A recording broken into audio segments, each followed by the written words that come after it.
Gresham Historical Artifacts presents George SerVance. I met George SerVance 30 years ago at an event where he was dancing his dancing dolls. I was so fascinated by George dancing those dolls that I went over to his booth and watched him dance his dancing dolls.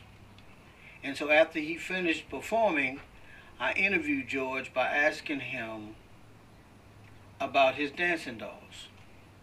George told me his story, and it went like this. He said as a little boy, he went with his dad to a 5 and 10 cent store up in Vance, North Carolina. He went into that store, and when he was walking around with his dad, he spotted a man in the back dancing a dancing doll.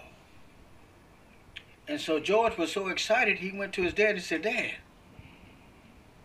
can you buy me that doll?" So George's dad looks at him and says, "How much is that doll, George?" George said, "Dad, it's $1." George's dad looked at him and said, "Son, that's too much and I can't afford it." But then he looked at George, he said, "George, you can make that doll." So George hung his head, him and his dad left, and they went home. George was sitting around at home and he thought about what his dad said.